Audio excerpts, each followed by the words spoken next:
sick. Then he ran before Dudley could work out what he'd said. One day in July, Aunt Petunia took Dudley to London to buy his smelting's uniform, leaving Harry at Mrs. Fig. Mrs. Fig wasn't as bad as usual. It turned out she'd broken her leg, tripping over one of her cats, and she didn't seem quite as fond of them as before. She let Harry watch television and gave him a bit of chocolate cake that tasted as though she'd had it for several years. That evening, Dudley paraded around the living room for the family in his brand new uniform. Smelting's boys wore maroon tailcoats, orange knickerbockers, and flat straw hats called boders. They also carried knobbly sticks used for hitting each other while the teachers weren't looking. This was supposed to be good training for later life. As he looked at Dudley in his new knickerbockers, Uncle Vernon said gruffly that it was the proudest moment of his life. Aunt Petunia burst into tears and said she couldn't believe it was an Ickle Dudleykins. He looked so handsome and grown up. Harry didn't trust himself to speak. He thought 2 of his ribs might already have cracked from trying not to laugh. There was a horrible smell in the kitchen next morning when Harry went in for breakfast.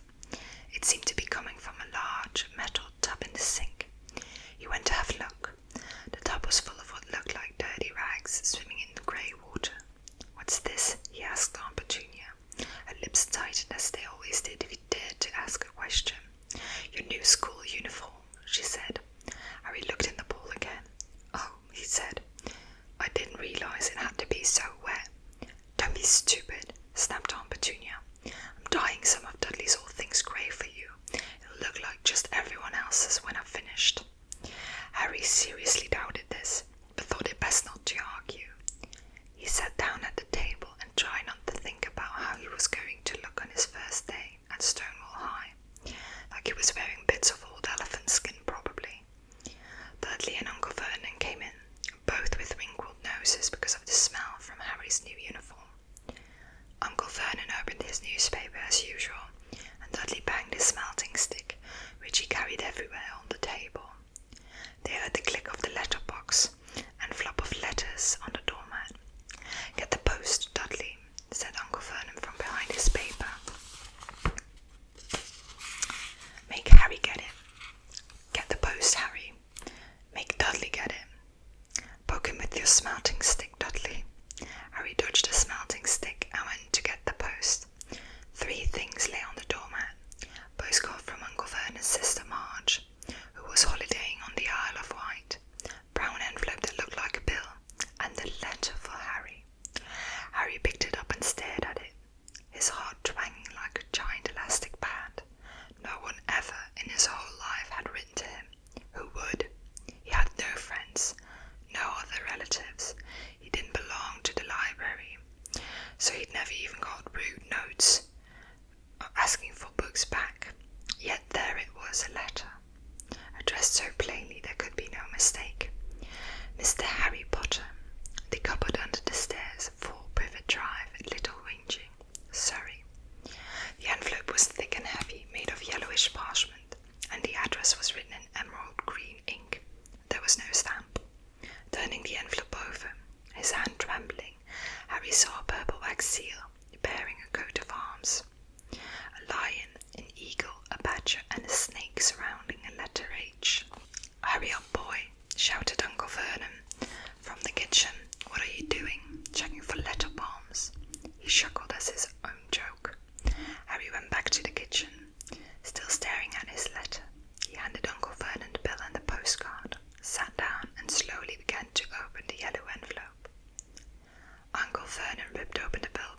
as though she might faint. She clutched her throat and made a choking noise. "Vernon, oh my goodness, Vernon." They stared at each other, seeming to have forgotten that Harry and Dudley were still in the room. Dudley wasn't used to being ignored. He gave his father a sharp tap on the head with his smelting stick. "I want to read that letter," he said loudly. "I want to read it," said Harry furiously, "as it's mine." "Get out, both of you," croaked Uncle Vernon, stuffing the letter back inside its envelope. Harry didn't move. "I want my letter," he shouted. "Let me see it," demanded Dudley. "Out," roared Uncle Vernon, and he took both Harry and Dudley by the scruffs of their necks and threw them into the hall, slamming the kitchen door behind them. Harry and Dudley promptly had a furious but silent fight over who would listen at the keyhole. Dudley won, so Harry, his glasses dangling from one ear, lay flat on his stomach to listen at the crack between door and the floor. "Vernon," Aunt Petunia was saying in a quivering voice, "look at the address. How could they possibly know where he sleeps? You don't think they're watching the house?" "Watching, spying, might be following us," muttered Uncle Vernon wildly. "But what should we do, Vernon? Should we write back? Tell them that we don't want—" Harry could see Uncle Vernon's shiny black shoes pacing up and down the kitchen. "No," he finally said. "No, we'll ignore it. If they don't get an answer, yes, that's best. We won't do anything. But I'm not having one in the house, Petunia. Didn't we swear when we took him in we'd stamp out that dangerous nonsense?" That evening, when he got back from work, Uncle Vernon did something he'd never done before. He visited Harry in his cupboard. "Where's my letter?" said Harry, the moment Uncle Vernon had squeezed through the door.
clutched in his hand. "Go to your your bedroom," he wheezed at Harry. "Dudley, go, just go." Harry walked round and round his new room. Someone knew he had moved out of his cupboard, and they seemed to know he hadn't received his first letter. Surely that meant they'd try again, and this time he'd make sure they didn't fail. He had a plan. The repaired alarm clock rang at 6 o'clock the next morning. Harry turned it off quickly and dressed silently. He mustn't wake the Dursleys. He stole downstairs without turning on any of the lights. He was going to wait for the postman on the corner of Privet Drive and get the letters for number 4 first. His heart hammered as he crept across the dark hall towards the front door. Harry leapt into the air. He trod on something big and squashy on the doormat, something alive. Lights clicked on upstairs, and to his horror Harry realised that the big squashy something had been his uncle's face. Uncle Vernon had been lying at the foot of the front door in a sleeping bag, clearly making sure that Harry didn't do exactly what he'd been trying to do. He shouted at Harry for about half an hour, and then told him to go and make a cup of tea. Harry shuffled miserably off into the kitchen, and by the time he got back, the post had arrived right into Uncle Vernon's lap. Harry could see 3 letters addressed in green ink. "I want," he began, but Uncle Vernon was tearing the letters into pieces before his eyes. Uncle Vernon didn't go to work that day. He stayed at home and nailed up the letterbox. "See," he explained to Aunt Petunia through a mouthful of nails, "if they can't deliver them, they'll just give up." "I'm not sure that will work, Vernon." "Oh, these people's minds work in strange ways, Petunia. They're not like you and me," said Uncle Vernon, trying to knock in a nail with the piece of fruit cake Aunt Petunia had just brought him. On Friday, no fewer than 12 letters arrived for Harry. As they couldn't go through the letterbox, they had been pushed under the door, slotted through the sides, and a few even forced through the small window in the downstairs toilet. Uncle Vernon stayed at home again.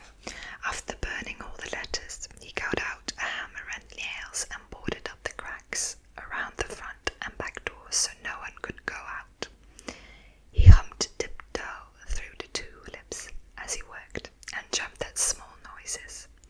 On Saturday, things began to get out of hand. 24 letters to Harry found their way into the house, rolled up and hidden inside each of the 24 eggs that their very confused milkman had handed Aunt Petunia through the living room window. While Uncle Vernon made furious telephone calls to the post office and the dairy, trying to find someone to complain to, Aunt Petunia shredded the letters in her food mixer. "Who on earth wants to talk to you this badly?" Dudley asked Harry in amazement. On Sunday morning, Uncle Vernon sat down at the breakfast table looking tired and rather ill, but happy. "No post on Sundays," he reminded them happily as he spread marmalade on his newspapers. "No damn letters today." Something came whizzing down the kitchen chimney as he spoke and caught him sharply on the back of the head. Next moment, 30 or 40 letters came pelting out of the fireplace like bullets. The Dursleys ducked, but Harry leapt into the air trying to catch one. "Out! Out!" Uncle Vernon seized Harry around the waist and threw him into the hall. When Aunt Petunia and Dudley had run out with their arms over their faces, Uncle Vernon slammed the door shut. They could hear the letters still streaming into the room, bouncing off the walls and floor.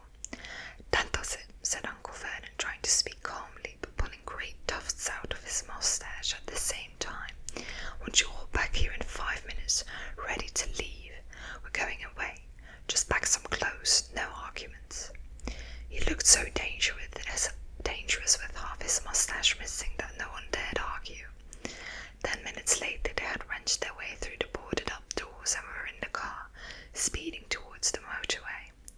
Dudley was sniffling in the back seat. His father had hit him round the head for holding them up while he tried to pack his television, video and computer in his sports bag. They drove and they drove. Even Aunt Petunia didn't dare ask where they were going. Every now and then Uncle Vernon would take a sharp turning and drive in the opposite direction for a while.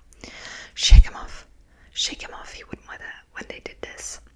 They didn't stop to eat or drink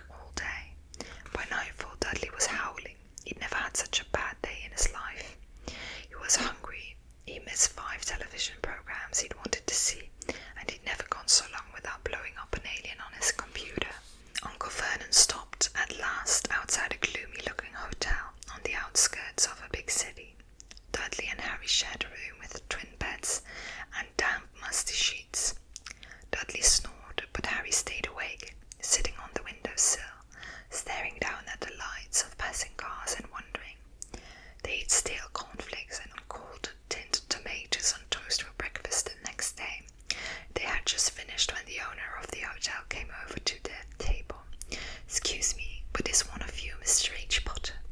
Only I got about 100 of these at the front desk." She held up a letter so they could read the green ink address. "Mr. H. Potter, room 17, Railview Hotel, Cokeworth." Harry made a grab for the letter, but Uncle Vernon knocked his hand out of the way. The woman stared. "I'll take them," said Uncle Vernon, standing up quickly and following her from the dining room. "Wouldn't it be better just to go home, dear?" Aunt Petunia suggested timidly, hours later, but Uncle Vernon didn't seem to hear her. Exactly what he was looking for, none of them knew. He drove them into the middle of a forest, got out, looked around, shook his head, got back in the car, and off they went again. The same thing happened in the middle of a ploughed field, halfway across a suspension bridge, and at the top of a multi-story car park. "Daddy's gone mad, hasn't he?" Dudley asked Aunt Petunia, dully late that afternoon. Uncle Vernon had parked at the coast, locked them all inside the car, and disappeared. It started to rain. Great drops beat on the roof of the car. Dudley sniffled. "It's Monday," he told his mother. "The great hummingbird was on tonight. I want to stay somewhere with the television." Monday. This reminded Harry of something. If it was Monday, and you could usually count on Dudley to know the days of the week, because of television, then tomorrow, Tuesday, was Harry's 11th birthday. Of course, his birthdays were never exactly fun. Last year's the Dursleys had given him a coat hanger and a pair of Uncle Vernon's old socks. Still, you weren't 11 every day. Uncle Vernon was back and he was smiling. He was also carrying a long, thin package and didn't answer Aunt Petunia when she asked what he'd bought. "Found the perfect place," he said. "Come on, everyone out." It was very cold outside the car. Uncle Vernon was pointing at what looked like a large rock way out to the sea. Perched on top of the rock was the most miserable little shack you could imagine. One thing was certain, there was no television in there. "Storm forecast for tonight," said Uncle Vernon gleefully, clapping his hands together, and this gentleman's kindly agreed to lend us his boat. A toothless old man came ambling up to them, pointing with a rather wicked grin at an old rowing boat bobbing in the iron grey water below them. "I've already got us some rations," said Uncle Vernon, "so all aboard." It was freezing in the boat. Icy sea spray and rain crept down their necks, and a chilly wind whipped their faces.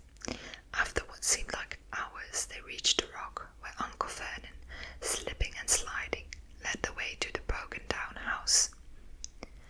The inside was horrible. It smelled strongly of seaweed. The wind whistled through the gaps in the wooden walls, and the fireplace was damp and empty. There were only 2 rooms. Uncle Vernon's rations turned out to be a packet of crisps each and 4 bananas. He tried to start a fire, but the empty crisp packet just smoked and shriveled up. "Could do with some of those letters now, eh?" he said cheerfully.